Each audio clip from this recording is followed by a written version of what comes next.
Assalamualaikum warahmatullahi wabarakatuh.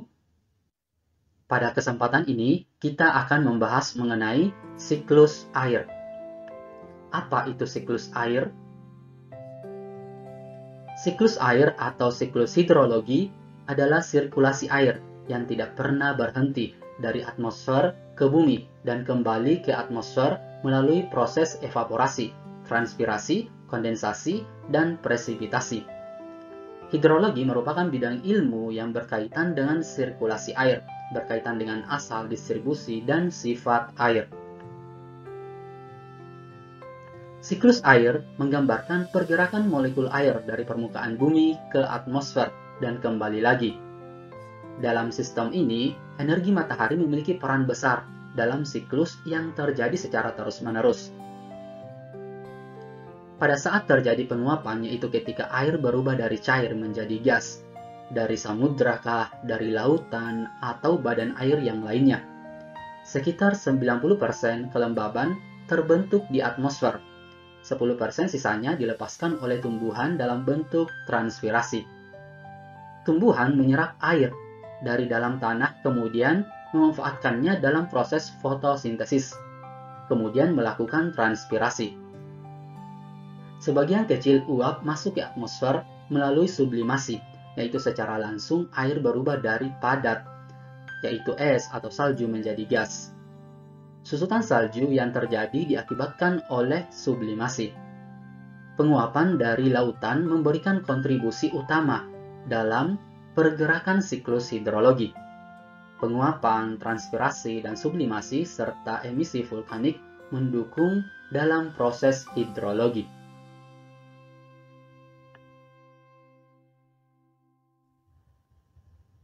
Kalian bisa perhatikan gambar ini. Ini adalah ilustrasi dari siklus air. Siklus air dimulai dari pergerakan matahari. Sinar matahari menghangatkan permukaan air laut ataupun permukaan air lainnya, menyebabkan air mengalami penguapan dan es menyublim berubah menjadi gas. Setelah itu akan terjadi evaporasi atau transpirasi. Siklus air diawali dengan evaporasi.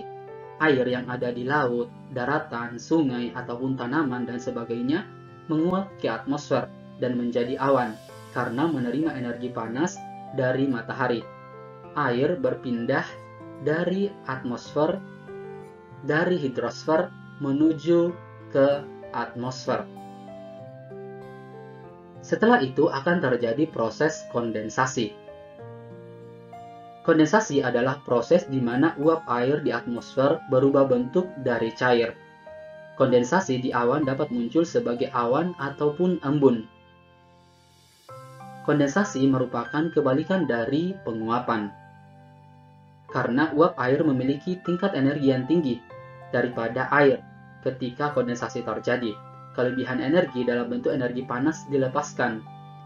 Air yang telah berevaporasi akan menuju atmosfer. Pada keadaan jenuh, uap air ini akan berubah menjadi bintik-bintik air dan akhirnya berkumpul menjadi awan.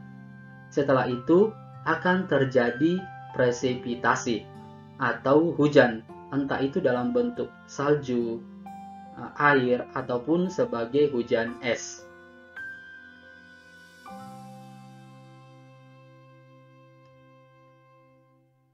Awan-awan ini ketika terjadi hujan di lautan disebut sebagai siklus air pendek. Kemudian awan-awan yang tidak mengalami hujan atau presipitasi di lautan akan terbawa angin menuju daratan. Hujan yang terjadi di daratan disebut sebagai siklus sedang. Setelah itu, awan-awan yang tidak terjadi hujan atau tidak mengalami titik jenuh dan jatuh sebagai hujan di dataran rendah atau daerah sekitar pantai atau laut akan terbawa lagi ke daerah dataran tinggi. Yang ada di daerah dataran tinggi ini adalah disebut sebagai siklus air panjang. Biasanya daerah-daerah yang mengalami siklus air panjang ini bentuk hujannya itu adalah salju.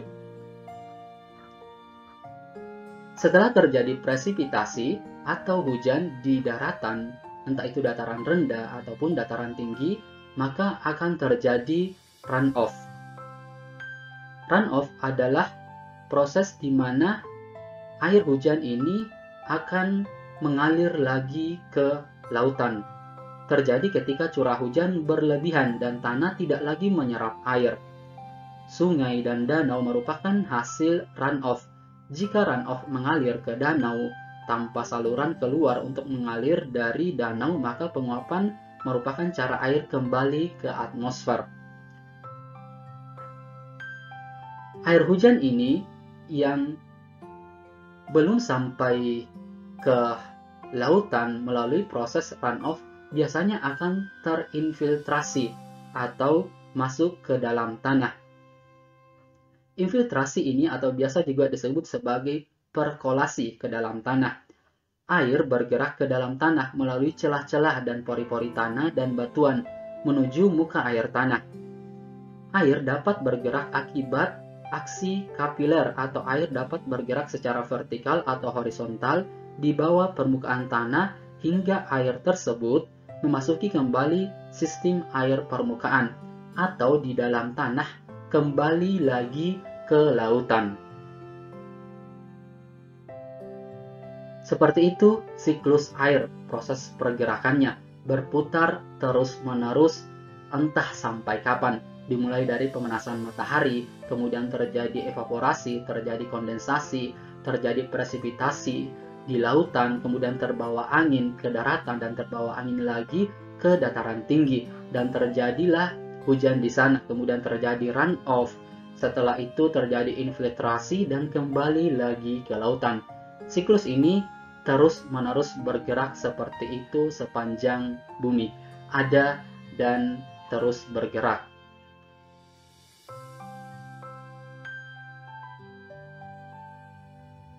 Oke, cukup sekian pembahasannya. Terima kasih. Assalamualaikum warahmatullahi wabarakatuh.